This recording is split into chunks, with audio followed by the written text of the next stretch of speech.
Good morning students, I am Manish Gupta from Shiv Jyoti Educational Group. Today we will study Political Science Chapter 3 Election and Representation Part 2. बेटा इससे पहले वाले part के अंदर हमने election process के बारे में पढ़ा था कि भाई इलेक्शन प्रोसेस हमारा क्या था, हमने किस टाइप के इलेक्शन प्रोसेस को चूज़ किया, क्यों किया, क्या उसके बेनिफिट्स थे, दोनों में क्या डिफरेंसेस थे, उसके बारे में हमने इसके बारे में स्टडी की थी। इस पार्ट के अंदर अब जो कॉन्स्टिट्यूएंसीज जो डिवाइड हुई हैं उसके बारे में हम पढ़ेंगे।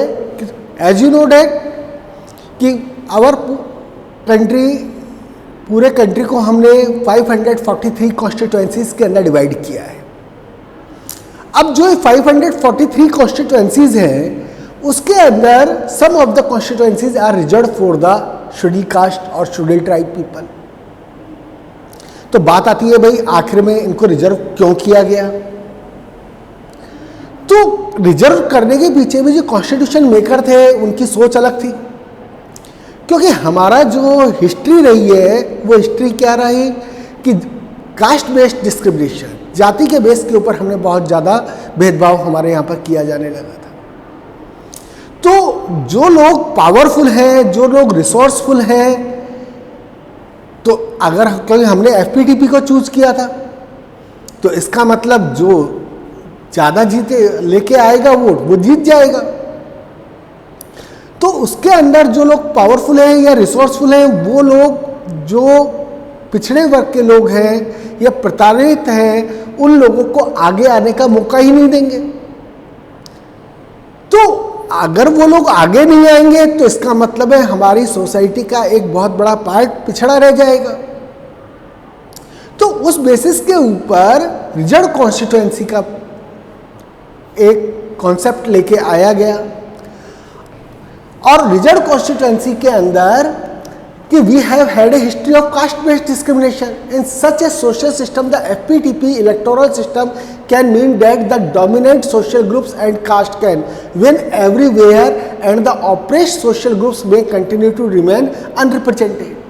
यानी जो मैंने अभी कहा कि जो पावरफुल पीपल हैं वो तो रूल करेंगे, वो लोग जीत करके आ जाएंगे, और जो ऑप्रेस्ड पीपल है उनका तो कोई असेंबली के अंदर या पार्लियामेंट के अंदर कोई रिप्रेजेंटेशन ही नहीं रहेगा, क्योंकि वो लोग आगे आ ही नहीं पाएंगे। तो हमारे कॉन्स्टिट्यूशन मेकर्स इस बात के काफ़ी ज़्यादा अवेयर थे और उन्होंने इसका एक तरीका निकाला to provide a way to ensure fair and just representation to the oppressed social group, कि यानी जो ऑप्रेस्ड सोशल ग्रुप्स है उसको भी एक फेयर रिप्रेजेंटेशन प्रोवाइड कराया जाए असेंबली के अंदर भी और पार्लियामेंट के अंदर भी। अब ये जो सिस्टम की जो शुरुआत थी, in this system all voters in constituency are eligible to vote but the candidate must belong to only a particular community और social section for which the seat is reserve. तो अपन पहले इस लाइन पे आने से पहले बताया कि इसके जो प्रोसेस की जो शुरुआत थी वो आपके ब्रिटिश गवर्नमेंट के टाइम के ऊपर ही कर दी गई थी और वहाँ पर रिजर्व कॉन्स्टिट्यूएंसी शेड्यूल कास्ट के लिए, शेड्यूल ट्राइब के लिए नाम न दे करके उनको डिप्रेस्ड क्लास के लिए उनको बनाया गया था। अब उसके अंदर क्या था कि केवल जो लोग डिप्रेस्ड क्लास के हैं या ऑप्रेस्ड क्लास के हैं वो ही वोट कर सकते थे। तो वो एक तरह से गलत भी था। तो उसके लिए फिर जब कॉन्स्टिट्यूशन मेकर्स आए, उन्होंने हमारा कॉन्स्टिट्यूशन बनाया, जब हमारा इंडिया आज़ाद हुआ उसके बाद में उसके अंदर उन्होंने अमेंडमेंट करा और उन्होंने कॉन्स्टिट्यूएंसी को रिजर्व करा और उस कॉन्स्टिट्यूएंसी के अंदर जितने भी वोटर्स हैं उस कॉन्स्टिट्यूएंसी के आर एलिजिबल टू वोट, यानी वो सारे वोटर्स वोट डालेंगे। लेकिन कैंडिडेट जो इलेक्शन कंटेस्ट कर रहा है वो पर्टिकुलर जो कॉन्स्टिट्यूएंसी जिस कास्ट के लिए रिजर्व हुई है उसी कास्ट का होना चाहिए। अगर वो शेड्यूल कास्ट के लिए रिजर्व हुई है तो शेड्यूल कास्ट का कैंडिडेट ही इलेक्शन उस कॉन्स्टिट्यूएंसी से लड़ सकता है, और शेड्यूल ट्राइब के लिए हुई है तो शेड्यूल ट्राइब का कैंडिडेट ही वहां से इलेक्शन लड़ सकता है। लेकिन जनरल कैटेगरी के अंदर वो फ्री था कि कोई भी कैंडिडेट वहां से इलेक्शन कंटेस्ट कर सकता था।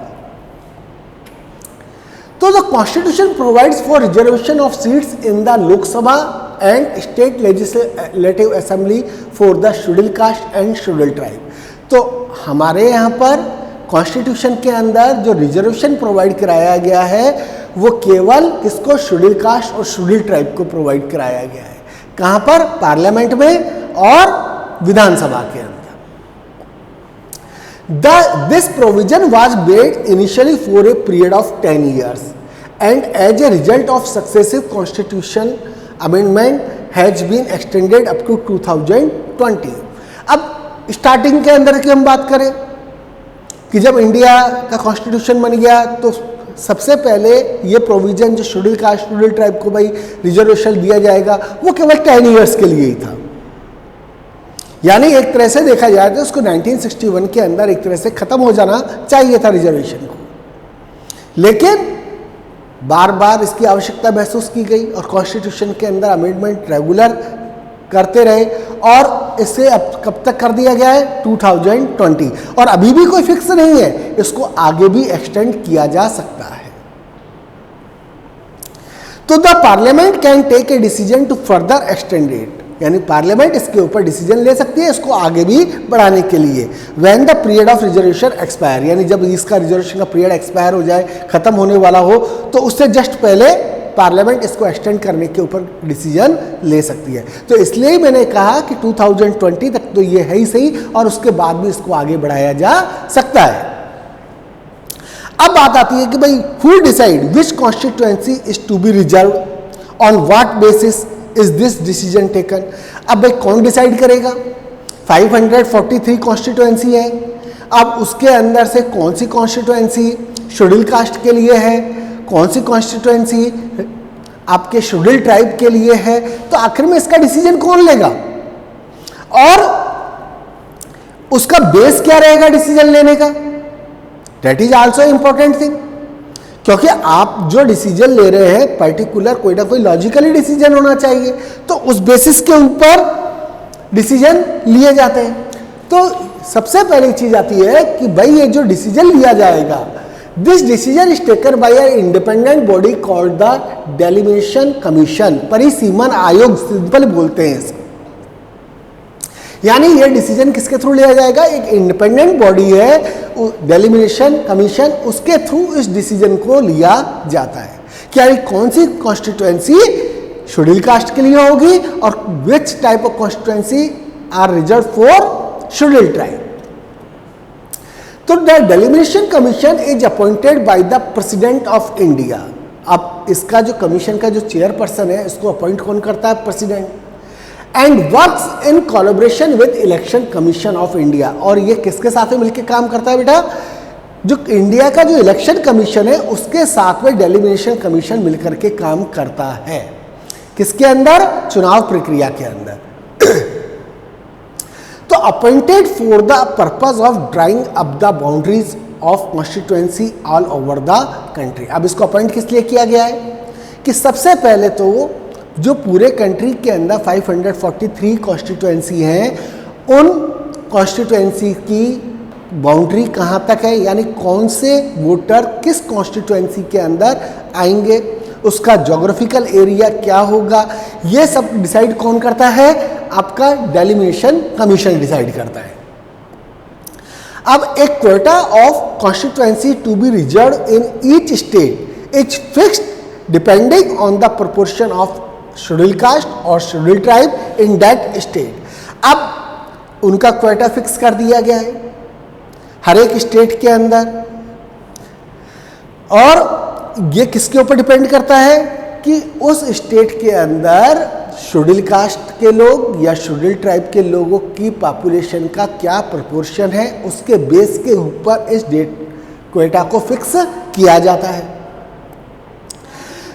तो after drawing the boundaries the delimitation commission looks at the composition of population in each constituency. तो डेलिमिटेशन कमीशन यानी अपनी पूरी बाउंड्री वगैरह उसने परिसीमन कर दिया कि भाई ये बाउंड्री आपकी इस कॉन्स्टिट्यूएंसी में आएगी, ये बाउंड्री आपकी अलग कॉन्स्टिट्यूएंसी के अंदर आएगी।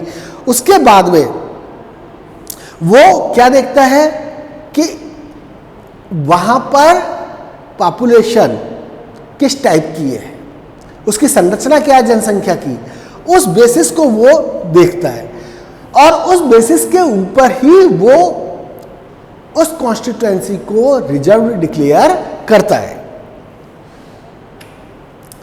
तो those constituency that have the highest proportion of scheduled tribe population are reserve for ST. तो शेड्यूल्ड ट्राइब के लिए तो क्लियर है, यानी जिसके अंदर शेड्यूल्ड ट्राइब की पॉपुलेशन का प्रोपोर्शन ज्यादा होगा उसको तो रिजर्व सीधा सीधा किसके लिए कर दिया जाएगा, शेड्यूल्ड ट्राइब के लिए यानी एसटी के लिए उस सीट को रिजर्व कर दिया गया। अब in the case of schedule cast, अब बात आती है शेड्यूल कास्ट की रिजर्वेशन की, तो उस केस के अंदर the delimitation commission looks at two things, वो दो चीजों को देखता है। पहली चीज तो क्या है, it picks up constituency that have highest proportion of schedule cast population, यानी उस कॉन्स्टिट्यूएंसी में किस कॉन्स्टिट्यूएंसी के अंदर शेड्यूल कास्ट के लोगों का प्रोपोर्शन ज्यादा है।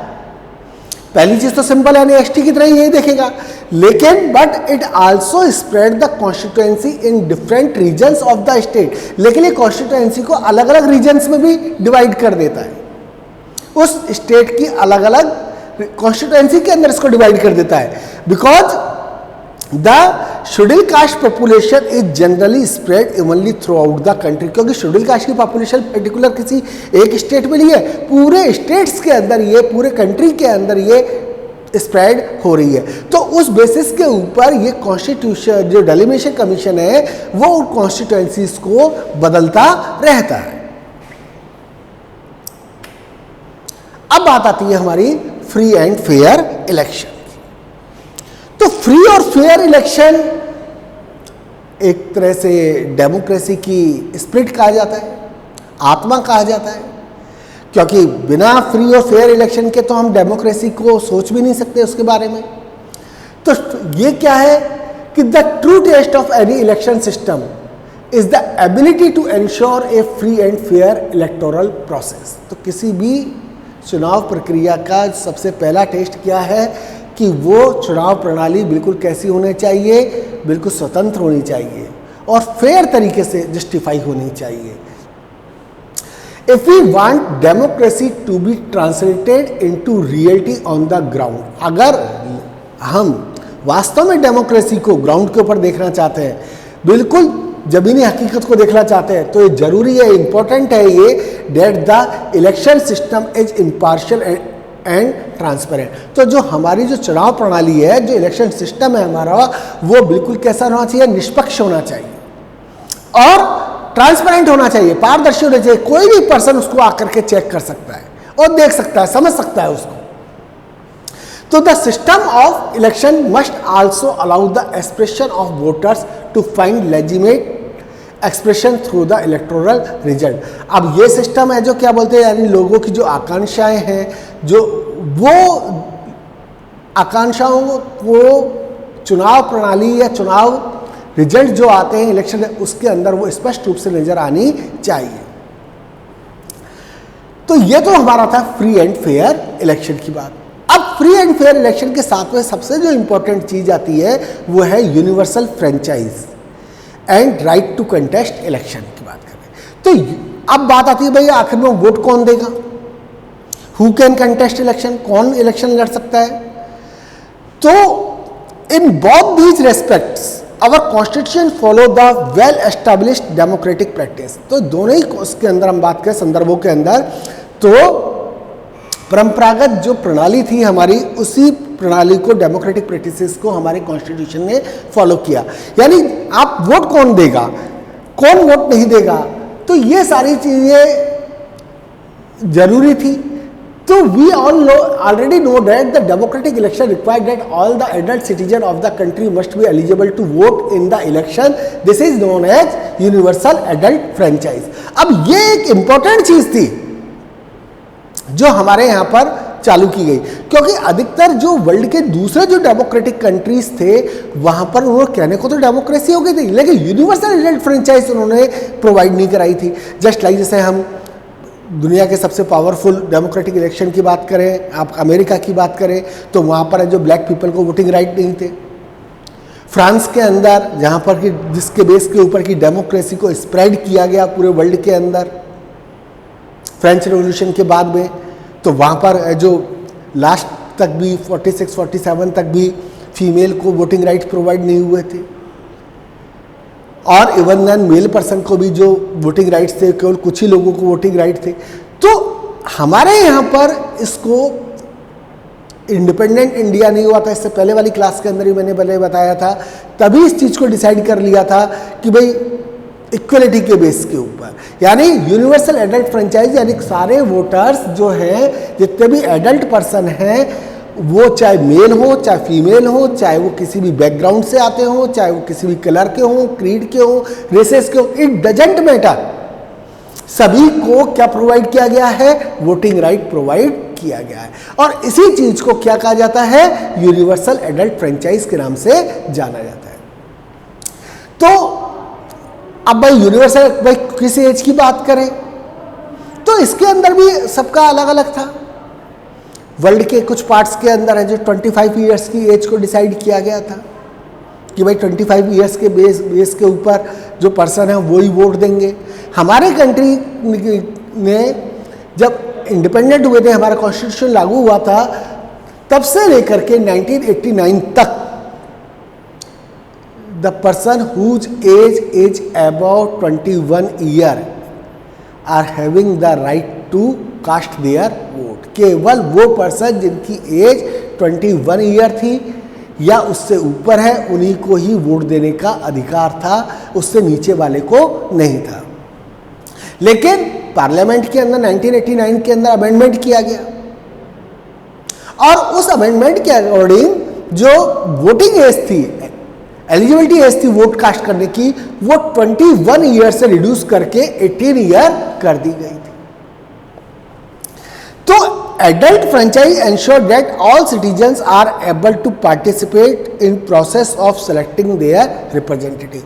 अब ये adult franchise क्या बताती है कि जितने भी पर्सन हैं वो अपने रिप्रेजेंटेटिव्स को चूज करने के अंदर, इलेक्शन के अंदर पार्टिसिपेट करें। तो this is consistent with the principle of equality and non discrimination. अब ये चीज किसके ऊपर बेस्ड थी, इक्वलिटी के ऊपर बेस्ड थी, और इसके साथ में किसी भी तरह का कोई भेदभाव किसी के साथ में नहीं किया जाएगा, उसके ऊपर बेस्ड थी। भेदभाव किस बेसिस के ऊपर, न कास्ट के बेस के ऊपर, न क्रीड के बेस के ऊपर, न कलर के बेस के ऊपर, न जेंडर के बेस के ऊपर, किसी भी चीज के बेस के ऊपर आप उसका भेदभाव नहीं करेंगे। अब आता है बात राइट टू कंटेस्ट इलेक्शन। तो अभी तक जो अपने बताया भाई आप वोट कौन दे सकता है, अब बात आती है कि इलेक्शन के अंदर कौन खड़ा हो सकता है या इलेक्शन को कौन लड़ सकता है। तो इसके अंदर जितने भी सिटीजन्स हैं, all the citizens have the right to stand for election. जितने भी पर्सन हैं सब इलेक्शन के अंदर खड़े हो सकते हैं या इलेक्शन को कंटेस्ट कर सकते हैं and become the representative of the people, और लोगों के प्रतिनिधि के रूप में भी सामने आ सकते हैं, चाहे वो एमएलए हो चाहे वो एमपी हो। तो there are different minimum age requirement for contesting election. अब जो रिक्वायरमेंट है इलेक्शन लड़ने की वो थोड़ा सा वोट डालने की रिक्वायरमेंट से अलग है। तो लोकसभा के इलेक्शन के लिए या स्टेट लेजिस्लेटिव असेंबली के अंदर इलेक्शन के लिए खड़े होने के लिए पर्सन की एज मिनिमम क्या होनी चाहिए, 25 ईयर्स। मैं पार्लियामेंट के अंदर केवल बात कर रहा हूं लोकसभा के इलेक्शन की, राज्यसभा के इलेक्शन की बात नहीं कर रहा हूं। लोकसभा और विधानसभा में इलेक्शन लड़ने के लिए उस पर्सन की मिनिमम एज क्या होनी चाहिए, 25 ईयर्स होनी चाहिए। तो there is a legal provision that a person who has undergone imprisonment for 2 or more years some offense is disqualified from contesting election। अब भाई हमारा इलेक्शन फ्री फेयर रहे, क्राइम्स का उसके अंदर कोई इम्पैक्ट ना आए। तो कॉन्स्टिट्यूशन के अंदर टाइम टू टाइम ये ऐसे प्रोविज़न भी किए गए, और ये लीगल प्रोविज़न किया गया है कि अगर कोई पर्सन जिसको कि जेल हुई है 2 या उससे ज़्यादा साल की, या उसकी appeal some offence is disqualified from contesting election, यानी अगर कोई पर्सन जिसको कि 2 या 2 साल से ज़्यादा की जेल हुई है तो उसको इलेक्शन लड़ने से वंचित किया जा सकता है, यानी उसको वो पर्सन पर इलेक्शन लड़ने का बैन है। आपके एग्जाम्पल देख लीजिए आप, लेटेस्ट में लालू प्रसाद यादव जी,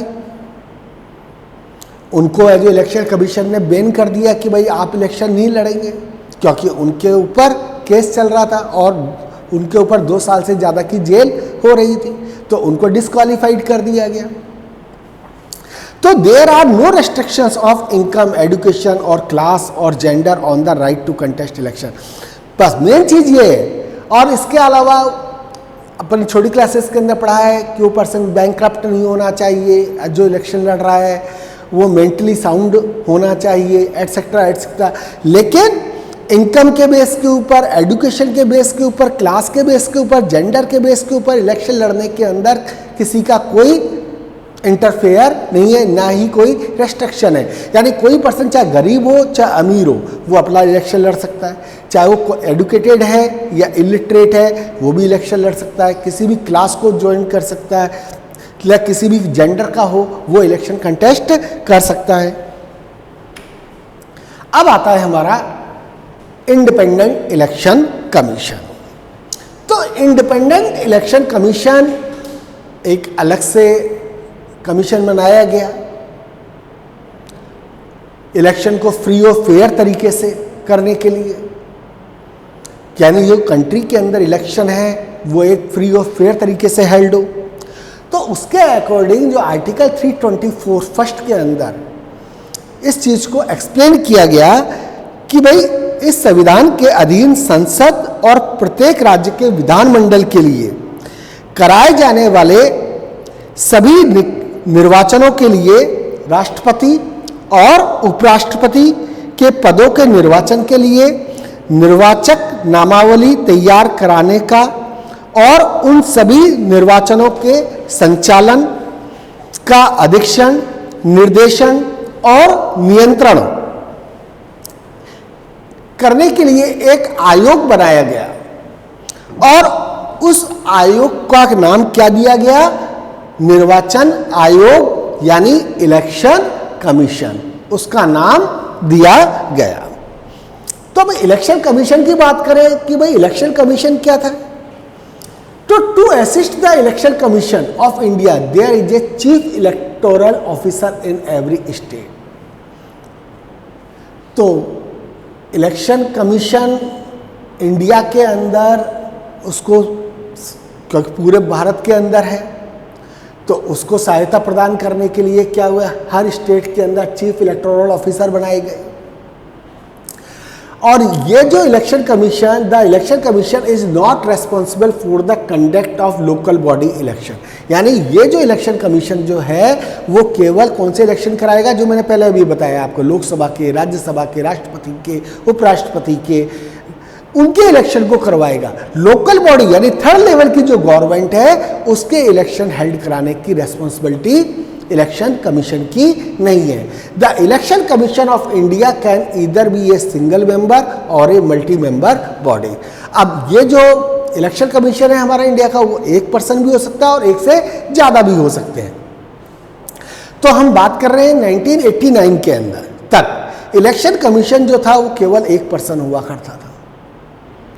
अब 1989 से जस्ट पहले जनरल इलेक्शन से 2 इलेक्शन कमीशन बना दिए गए, making the body multi member, और यानी इलेक्शन कमीशन को जो पहला सिंगल मेंबर था उससे क्या हो गई, वो मल्टी मेंबर हो गई जस्ट। और उसके बाद जो 1989 का इलेक्शन हुआ वापस उसको क्या कर दिया गया, सिंगल कर दिया गया।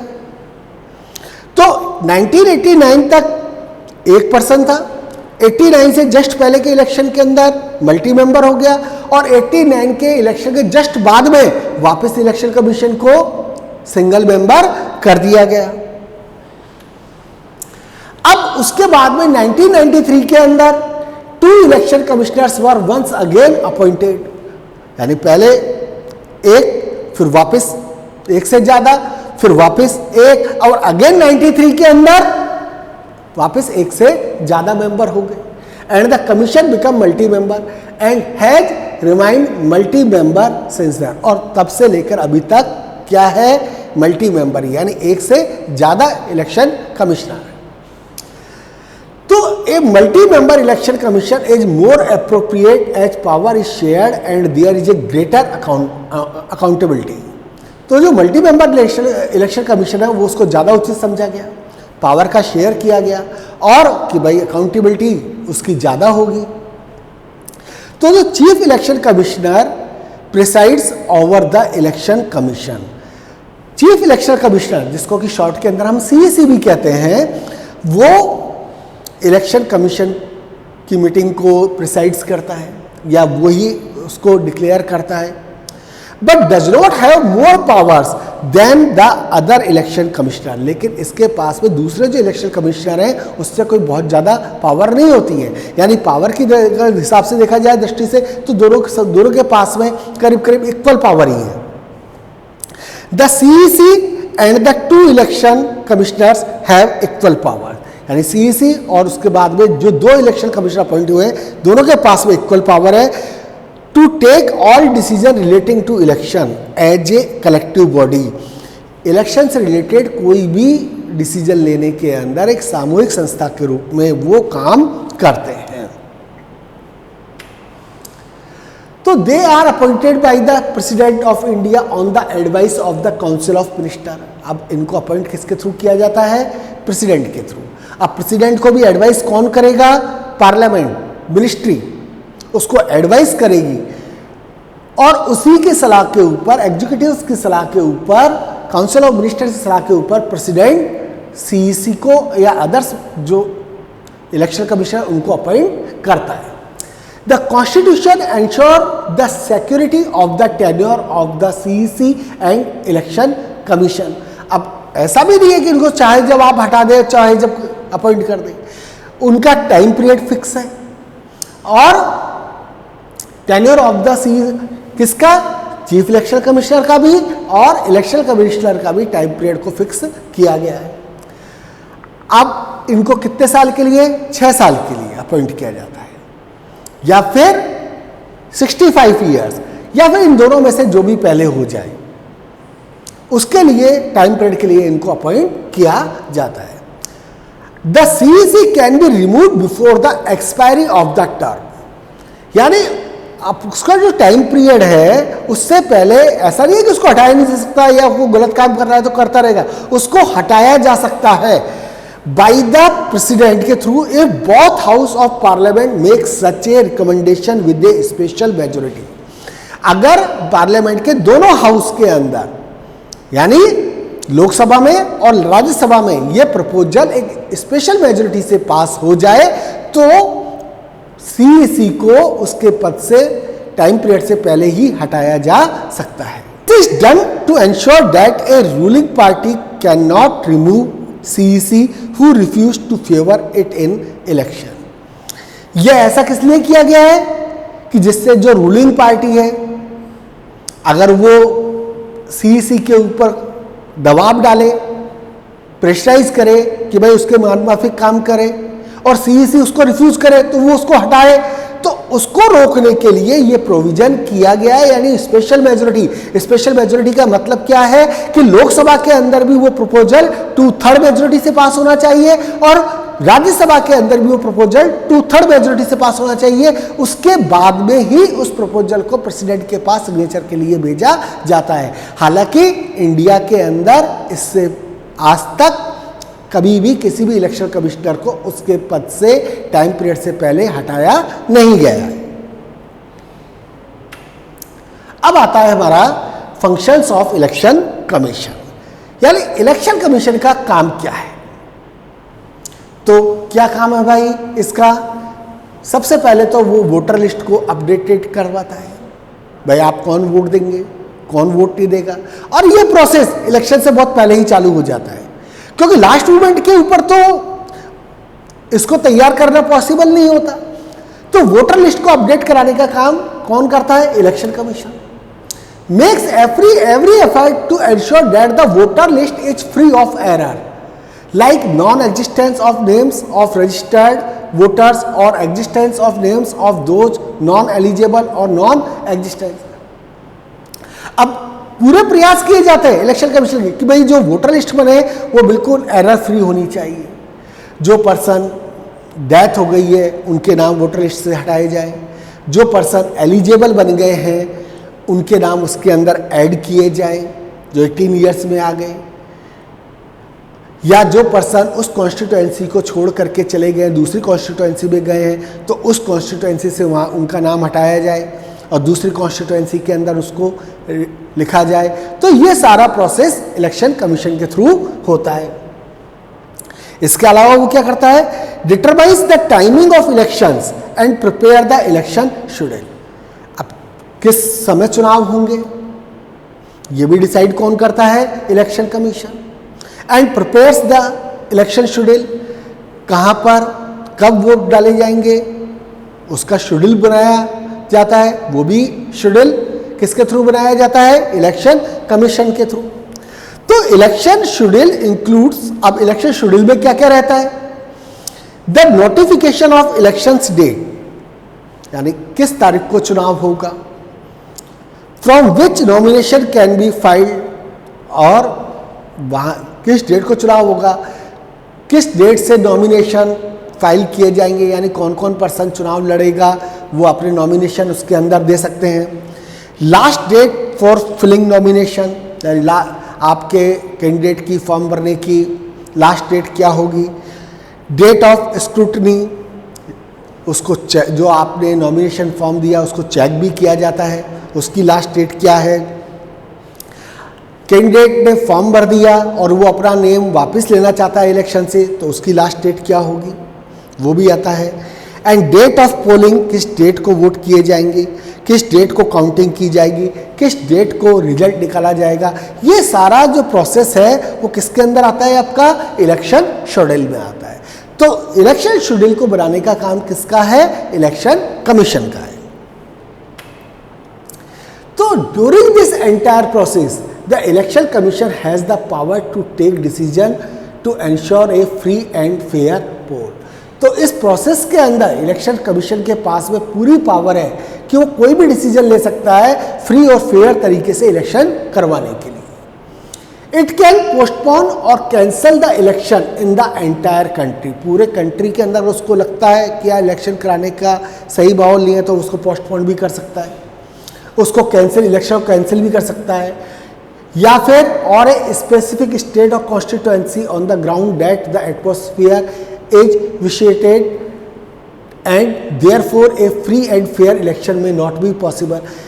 पूरे कंट्री में नहीं, अगर उसको लगता है किसी स्टेट के अंदर या किसी कॉन्स्टिट्यूएंसी के अंदर भाई इलेक्शन कराने का सही माहौल नहीं है या वहाँ पर जो सिक्योरिटी नहीं है, तो उस केसेस के अंदर इलेक्शन कमीशन उस जगह पर इलेक्शन को पोस्टपोन भी कर सकता है। या फिर उसको कोई लगता है कि भाई कोई सेंसिटिव कॉन्स्टिट्यूएंसी है तो उसके अंदर ज़्यादा पुलिस फोर्स की ज़रूरत है और पुलिस फोर्स अवेलेबल उस डेट को नहीं हो रही है तो वहाँ पर भी उसको कैंसिल कर सकता है। The commission also implements A model code of conduct for parties and candidates. अब कोड ऑफ कंडक्ट, आचार संहिता जिसको बोल देते हैं अपन, उसको वो डिक्लेयर कर देता है और वो किसके लिए होती है?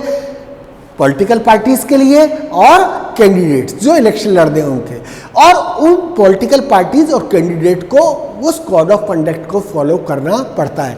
अगर इलेक्शन कमीशन को ये लगता है कि वो पॉलिटिकल पार्टी या कैंडिडेट किसी ने भी उस कोड ऑफ कंडक्ट को फॉलो नहीं किया है तो वो उसके इलेक्शन को इनवैलिड भी डिक्लेयर कर सकता है, चाहे वो इलेक्शन जीत ही क्यों ना गया हो। तो it can order A repoll in a specific constituency. अगर उसको लगता है कि कॉन्स्टिट्यूएंसी के अंदर सही तरीके से इलेक्शन हुए तो दोबारा से वहां पर रीपोल करवा सकता है। It can also order A recount of votes when it feels that the counting process has not been fully fair and just। दोबारा से वोटों की काउंटिंग भी करवा सकता है अगर इलेक्शन कमीशन को लगता है कि भाई जो काउंटिंग हुई है उसके अंदर कुछ गड़बड़ी है, तो दोबारा से उस कॉन्स्टिट्यूएंसी के अंदर वो काउंटिंग का ऑर्डर दे सकता है। The election commission accords recognition to political parties and allot symbol to each of them. अब यही काम नहीं है इलेक्शन कराने का, साथ में पॉलिटिकल पार्टीज है उनको भी रिकॉग्निशन देने का काम कौन करता है? माननीय इलेक्शन कमीशन करता है और उनको सिंबल प्रोवाइड करता है। सिंबल का मतलब जैसे आपका है जो क्या बोलते हैं, बीजेपी का सिंबल अपना लोटस है, तो बीएसपी का एलिफेंट है, तो एटसेट्रा अलग अलग पॉलिटिकल पार्टीज के जो सिंबल है, ये सिंबल्स भी अलॉटेड किसके थ्रू किए जाते हैं? इलेक्शन कमीशन के थ्रू ही किए जाते हैं। अब स्पेशल मेजोरिटी जो मैं पहले ही बता चुका था आपको कि 2/3 majority of votes present and voting. अब 2/3 मेजोरिटी यानी पार्लियामेंट के अंदर जो पर्सन वोट डाल रहे हैं या असेंबली के अंदर वोट डाल रहे हैं जो प्रेजेंट है उसका 2/3 और simple majority of the total membership of the house. एक तो ये सिस्टम है भाई प्रेजेंट जितने हैं उसका 2/3 मेजोरिटी, और एक ये सिस्टम है कि जो हाउस है उसकी जो स्ट्रेंथ है उस स्ट्रेंथ का सिंपल मेजोरिटी से आया जाए। तो दोनों ही तरीके स्पेशल मेजोरिटी के अंदर काम में लिए जाते हैं। अब बात आती है भाई सजेशन फॉर इलेक्टोरल रिफॉर्म्स, यानी जो चुनाव प्रक्रिया है उसको कैसे सुधारा जा सकता है। तो यहां पर ये कहता है कि our system of election should be changed from the FPTP to some variant of the PR system. तो ये डिमांड की जाती है कि भाई हमने जो सिस्टम चूज किया है वो एफपीटीपी को चूज किया है, उसकी जगह के ऊपर प्रोपोर्शनल रिप्रेजेंटेशन सिस्टम को लागू होना चाहिए, जो मैंने आपको पिछली वाली क्लास में बताया था।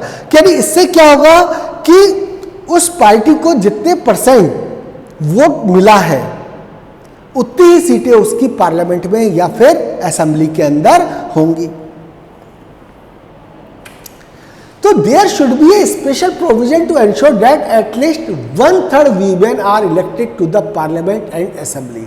अब ये इसके ऊपर एक बिल काफी टाइम से पेंडिंग पड़ा हुआ है, जो चल रहा है इसके ऊपर प्रोसेस 90s से ही करीब ये पेंडिंग पड़ा हुआ है कि भाई पार्लियामेंट के अंदर भी और स्टेट लेजिस्लेटिव असेंबली के अंदर भी फीमेल को रिजर्वेशन प्रोवाइड कराया जाए। और तो कॉन्स्टिट्यूशन के अंदर ये प्रोविजन भी किया गया कि फीमेल के लिए 1/3 सीट्स पार्लियामेंट के अंदर और असेंबली के अंदर रिजर्व किया जाए, क्योंकि अगर उनको रिजर्वेशन प्रोवाइड नहीं होता है तो आज की डेट के अंदर हम बात करें तो पार्लियामेंट के अंदर जो फीमेल का रिप्रेजेंटेशन है वो अप्रॉक्स 10% के करीब 10-12%, और असेंबलीज के अंदर तो रिप्रेजेंटेशन 5% के आसपास ही रह जाता है। तो जरूरत है कि भाई उन लोगों को भी आगे बढ़ाने के लिए पार्लियामेंट के अंदर और असेंबली के अंदर उनको सीट्स रिजर्व की जाए। अब there should be strict provisions to control the role of money in electoral politics. अब पैसे का भी प्रोविजन को भी रोकना है, क्योंकि उसका भी रोल बहुत ज़्यादा इंक्रीज होता हुआ जा रहा है। तो इसके लिए डिसाइड किया गया कि भाई गवर्नमेंट है जो इलेक्शन के लिए पैसा खुद प्रोवाइड कराए और एक अलग से इसके लिए इलेक्शन फंड बनाया जाए, और उस इलेक्शन फंड में से जो कैंडिडेट जो इलेक्शन लड़े उसको उनको पैसा प्रोवाइड कराया जाए। तो candidate with any criminal case should be board from contesting election, और वो कोई भी कैंडिडेट चाहे वो उसके ऊपर कोई सा भी क्रिमिनल केस चल रहा हो उसको टोटली बार किया जाए। यानी पहले क्या किया गया है कि 2 साल या उससे ज़्यादा की अगर उसको जेल है तो उसको बार किया गया, लेकिन ये रिफॉर्म क्या कहता है कि उसको अगर कोई उसको क्रिमिनल ऑफेंस है चाहे उसकी अपील पेंडिंग ही पड़ी हो कोर्ट के अंदर उसको बार किया जाए जब तक कि वो उस केस से फ्री ना हो जाए। There should be complete ban on the use of caste religious appeal in the campaign. अब इलेक्शन कैंपेन के अंदर आप कास्ट के नाम के ऊपर वोट नहीं मांगे, रिलीजन के नाम के ऊपर वोट नहीं मांगे, न कोई अपील कर सके, उसके ऊपर भी टोटल बैन होना चाहिए। तो there should be law of regulate the functioning of political parties. अब पॉलिटिकल पार्टीज को भी सही ढंग से सुचारू ढंग से काम करने के लिए उसके लिए भी एक पूरा एक लॉ बनाना चाहिए, and to ensure that they function in a transparent and democratic manner, जिससे कि जो पॉलिटिकल पार्टीज है वो एक ट्रांसपेरेंट और डेमोक्रेटिक तरीके से अपना काम कर सके, यानी उस जो पार्टी के अंदर भी इंटरनल डेमोक्रेसी होनी चाहिए। So students, thank you very much. ये चैप्टर हमारा कंप्लीट हुआ। नेक्स्ट क्लास के अंदर हम पॉलिटिकल थ्योरी का नेक्स्ट चैप्टर के बारे में स्टडी करेंगे।